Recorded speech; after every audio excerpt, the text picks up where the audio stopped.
The restaurant you used to trust may be the next one to disappear. Maybe it was the pizza you ordered every Friday night.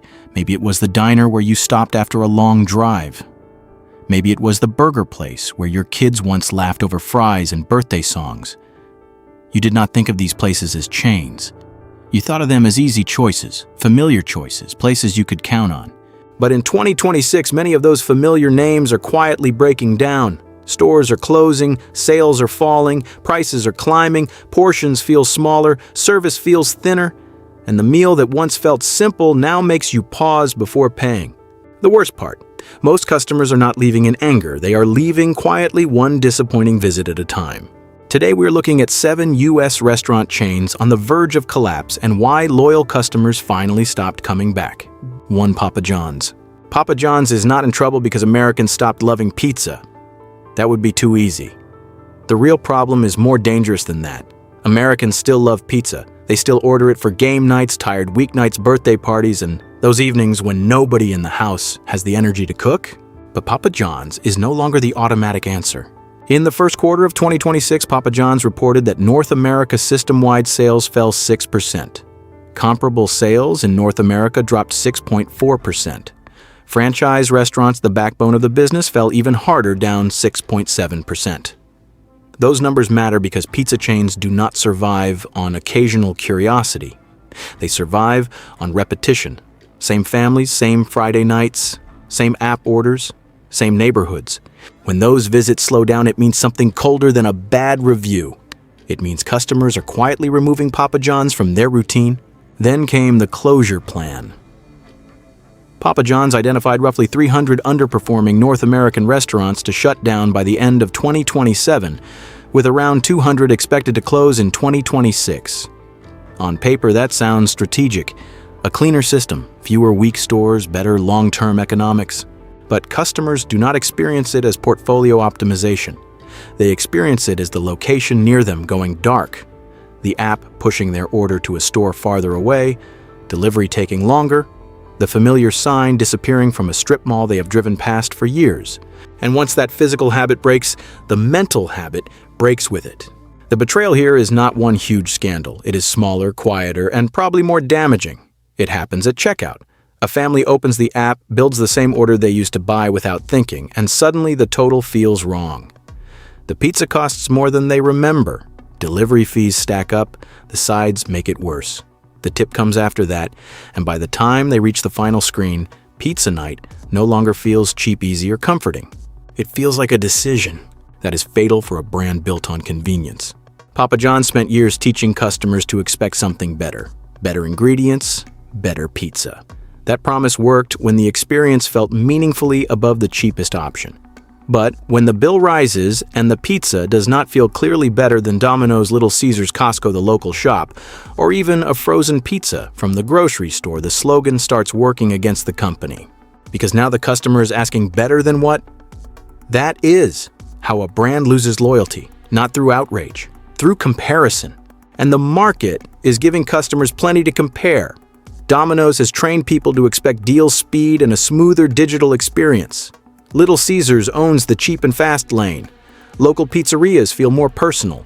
Grocery stores offer frozen pizzas that look better than they did 10 years ago. Papa John's is stuck in a painful middle, too expensive to feel like the obvious budget choice, but not special enough to feel like a real treat. Even the latest business headlines show how serious the pressure has become.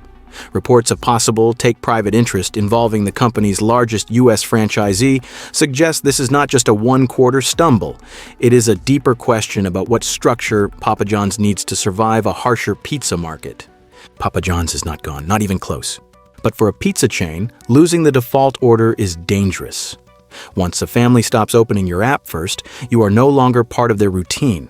You are just another option on a crowded screen. 2. Noodles Company. If Papa John's is losing the automatic pizza order, Noodles Company is facing a different kind of danger. Papa John's at least owns a clear habit pizza night. Noodles Company has a harder problem. It is trying to remind customers why they should think about it at all. And the warning signs are already showing. In 2025, Noodles Company closed 33 company-owned restaurants. Then, for 2026, the company said it expected to close another 30 to 35 company-owned locations, plus 5 franchise restaurants. In the first quarter of 2026 alone, 20 company-owned restaurants and 3 franchise restaurants were already shut down. That is the part customers can actually see. A familiar location goes dark. A noodle shop that used to sit between the gym, the grocery store, and the office park suddenly disappears. Not with some giant scandal. Not with a national outrage campaign. Just one more locked door in a strip mall that already has too many empty windows. But the strange part is this Noodles Company is not showing only bad numbers. In early 2026, some of its remaining stores were actually improving. Comparable sales went up, margins improved, adjusted earnings improved. On a surface level, that sounds like a comeback. But look closer, and the story becomes more uncomfortable. This is not a brand growing its way back into American life. This is a brand trying to survive by cutting away the locations that no longer make sense. And the reason sits right inside the concept. Noodles Company was built on a promise that sounded perfect for modern America. Nobody had to agree on dinner. One person wanted mac and cheese, another wanted pesto pasta. Someone else wanted Asian-style noodles. Another wanted a salad with protein. The same counter could supposedly solve all of it. For a while, that flexibility felt smart. But in 2026, variety is expensive. A menu built around pasta, mac and cheese, Asian-style noodles, sauces, proteins, vegetables, and customized bowls sounds convenient to customers. Behind the counter, it means more training, more prep, more ingredients, more waste, more packaging, and more ways for consistency to break. And that is where the business gets trapped. Pasta and noodles feel cheap in the customer's mind. Most people know they can boil pasta at home for very little money. So when a fast casual bowl starts feeling like a restaurant-priced meal, the customer begins doing the math. Add chicken, add a drink, add delivery, add fees. Suddenly the quick noodle bowl is no longer quick enough, cheap enough, or special enough. That is the betrayal. Noodles Company once felt like the smart alternative. Now for many customers, it risks feeling like an overpriced bowl of carbs in a year when people are counting money, protein, sodium, and energy levels after lunch. The problem is not that pasta is evil. The problem is that the mood of 2026 has changed. Middle-aged customers are watching blood sugar. Families are watching budgets. Younger diners want either strong value, strong health appeal, or a place with enough personality to feel worth the trip. The Noodles Company sits awkwardly between all three. It is not cheap enough to be the obvious budget choice. It is not distinctive enough to beat a good local Italian or Asian restaurant. It is not protein-focused enough to feel like the cleanest health option. And it does not own a weekly ritual the way pizza burgers or tacos do. That may be the most dangerous part. Customers do not have to hate Noodles Company for the chain to weaken. They just have to forget to consider it. They choose a local takeout place instead. They make pasta at home. They pick a salad bowl, a chicken chain, or whatever is easier to justify that day. 3. Red Robin. What happens when a restaurant becomes too expensive to feel casual, but too ordinary to feel special? That is the uncomfortable place Red Robin now occupies. This is not a chain collapsing in one dramatic explosion. There is no single scandal, no overnight bankruptcy, no shocking national shutdown. The problem is quieter than that. Red Robin has been evaluating around 70 underperforming restaurants for possible closure over 5 years after those locations generated about $6 million in restaurant-level operating losses in 2024. That tells you something important. Red Robin is not just dealing with a bad month or a few weak stores. It is facing a deeper question: does the old family burger night still work the way it used to? For years, Red Robin owned a very useful middle lane. It was not McDonald's, it was not a steakhouse. It sat somewhere in between. Big burgers, bottomless fries, kids at the table, birthday dinners, and parents telling themselves this was still a reasonable treat. That position used to be gold. A family could walk and order burgers, let the kids feel like they were getting something fun, and leave without feeling like they had made a reckless financial decision. But in 2026, that middle lane is getting squeezed. If customers want cheap, they have fast food apps, coupons, drive-thrus, and value meals. If they want a better burger, they have local spots, premium burger chains, and restaurants with more personality. If they want a real night out, they are more likely to choose somewhere that feels memorable enough to justify the bill. Red Robin lands in the painful space between all of those choices. It is not fast enough to feel effortless. It is not cheap enough to feel like the obvious budget option. It is not special enough to feel like a true celebration. That is the betrayal here. Red Robin still looks like a family value restaurant, but the final bill does not always feel casual anymore. Add burgers, drinks, sides, tax, and tip, and suddenly the meal has to compete with groceries, gas, school costs, and every other family expense sitting on the kitchen table. Then there is the health side of the equation. A heavy burger and bottomless fries can still be a treat. Nobody is pretending America has stopped loving that, but for customers in their 40s, 50s, and 60s who are watching weight, blood pressure, cholesterol, or just how sluggish they feel after eating that old fun meal now comes with more hesitation. If you are going to spend the money and the calories, the experience has to feel worth it. And that is where Red Robin struggles. The food does not have to be terrible for customers to walk away. It only has to feel average. Average does not beat cheaper. Average does not beat faster. Average does not beat local. Average does not convince a tired family to get in the car, wait for a table, pay the check, and promise to come back next week. That is how the habit breaks. Red Robin may survive. It may improve as a smaller, more disciplined chain. But the old version of Red Robin was built for a time when average family dining still felt safe, affordable, and easy to justify. That time is fading. For Denny's. Denny's was never supposed to be fancy. It was supposed to be there. At midnight, at dawn, after a long shift, after a road trip. When every other restaurant had gone dark, Denny's was the place that still had coffee, pancakes, eggs, hash browns, and one tired server keeping the lights on. That was the old promise. But that promise is getting harder to keep. Denny's announced plans to close 150 underperforming restaurants by the end of 2025, around 10% of its total footprint. By early 2025, the company had already closed 88 restaurants in 2024. For any restaurant chain that would be serious. For Denny's, it cuts deeper, because the entire brand was built on the idea that it would always be nearby, always open, and always ready when people needed a cheap, familiar meal. A normal restaurant can close a weak location and call it strategy. But when a Denny's closes, something else disappears with it. The late-night fallback, the road trip stop, the place after a shift, the breakfast booth where families assumed they could always sit down without thinking too hard. That is why this collapse feels different from the others. Papa John's is losing the default pizza order. Noodles Company is shrinking a concept that tried to serve everyone. Red Robin is fighting the death of average family dining. But Denny's is fighting a much older problem, the cost of being available all the time. The economics are brutal.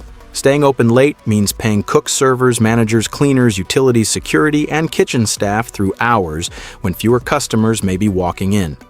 If the booths are empty after midnight, always open stops being a promise and starts becoming a cost center. And once a diner cuts hours, closes stores, or feels less reliable, the customer habit starts to break. People do not abandon Denny's in one dramatic moment. They simply stop assuming it will be there. A driver looks for the familiar sign and finds the parking lot dark.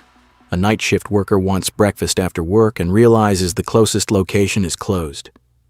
A family that used to stop after a long drive decides to just keep going. Then there is the wallet and health side. A Grand Slam can still feel comforting. Pancakes, bacon, eggs, syrup, hash browns, and coffee refills still carry a kind of old-school warmth. But breakfast is no longer the carefree bargain it used to be. Add higher menu prices, tax, and tip, and a simple diner meal can suddenly feel heavier on the budget. It can feel heavier on the body, too.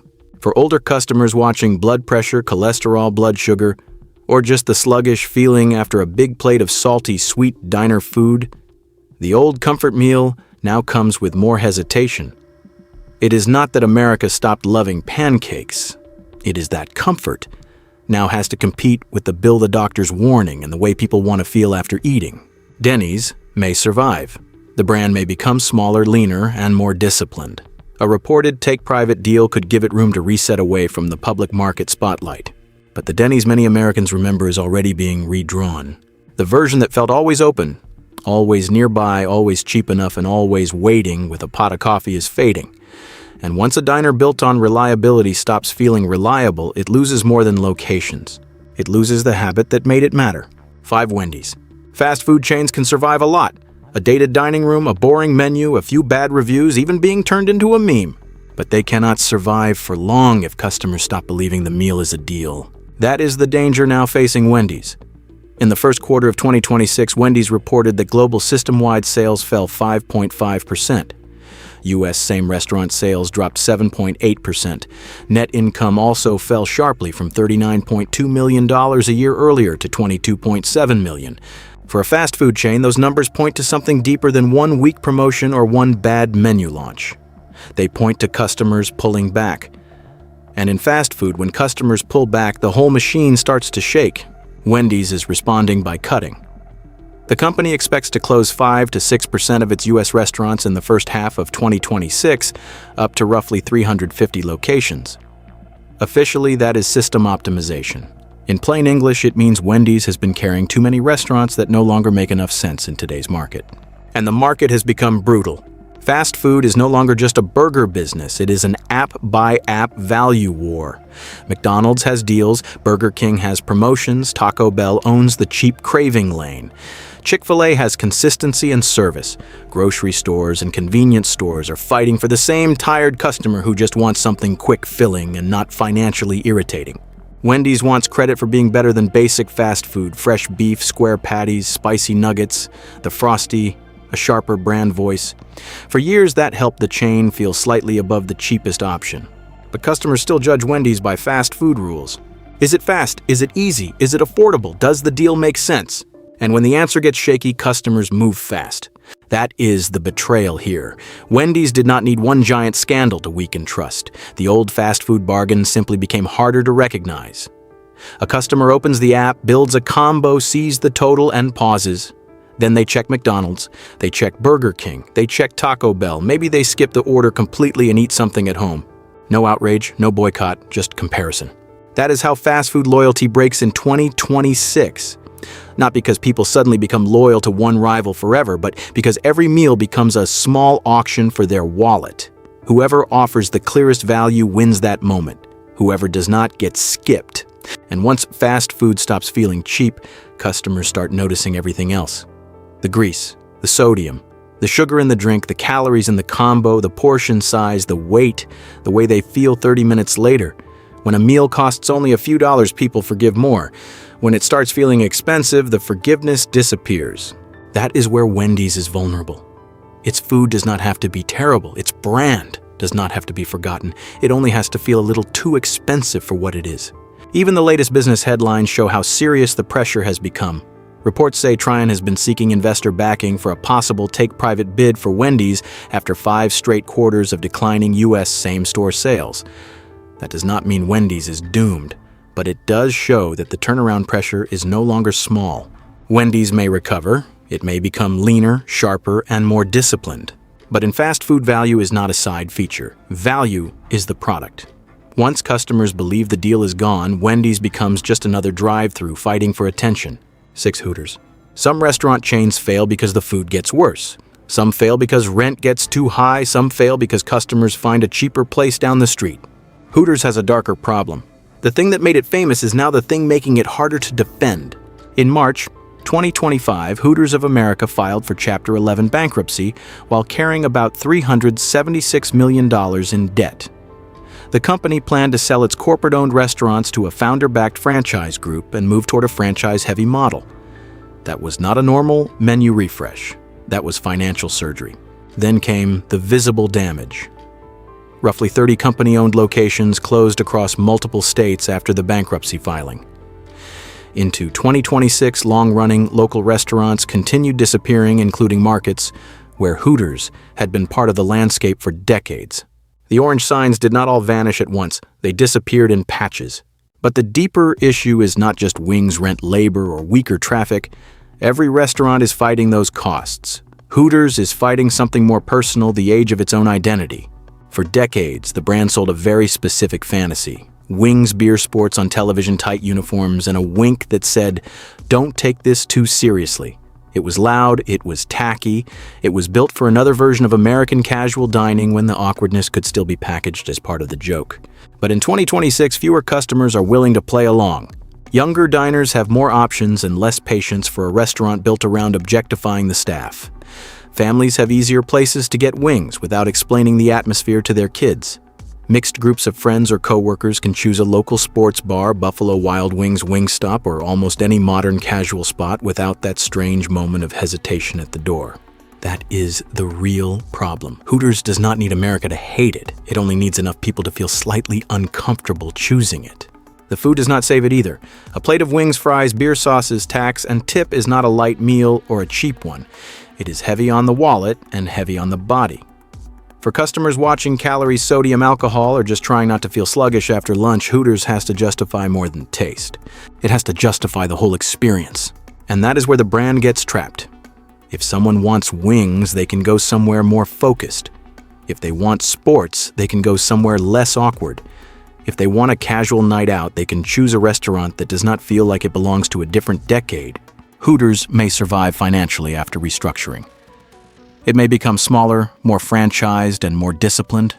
It may try to return to its roots. But that raises the brutal question. What if the roots are the problem?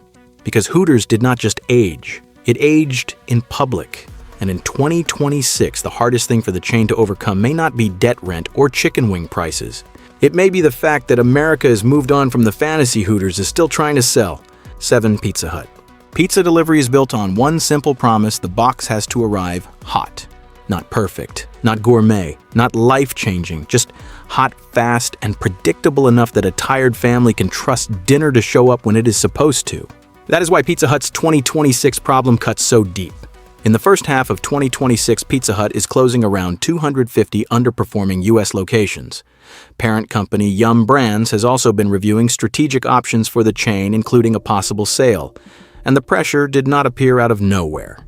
Pizza Hut's U.S. same-store sales fell 5% in 2025, even as Domino's gained ground. That tells you the real story. Americans did not stop eating pizza. They started trusting other pizza systems more. For decades, Pizza Hut was one of the names that defined pizza night. The red roof, the pan pizza, the family table, the box arriving when nobody wanted to cook. But nostalgia does not keep a pizza hot. And in today's market, memory alone cannot compete with faster apps, cleaner deals, better tracking, and delivery systems that customers trust more. Pizza Hut is trying to fix that through modernization, weaker store closures, new agreements, and a broader turnaround plan. On paper, that makes sense. A legacy brand has to modernize or get buried. But then came the kind of allegation no delivery brand wants attached to its name. In May 2026, a major franchisee sued Pizza Hut, claiming the chain's Dragontail AI delivery system caused cascading operational breakdowns, slower order times, disrupted third-party delivery, and around $100 million in damages. According to the lawsuit, the technology meant to make delivery smarter allegedly made the basic job harder. And that is where this becomes more than a business dispute. Customers do not care what the back-end system is called. They do not care which integration failed, which driver app glitched, or which routing decision looked efficient on a spreadsheet. They care that the pizza arrives late. They care that the cheese has gone stiff. They care that the crust is no longer warm, the kids are already irritated, and dinner no longer feels solved. When that happens, they do not blame an algorithm. They blame the name printed on the box.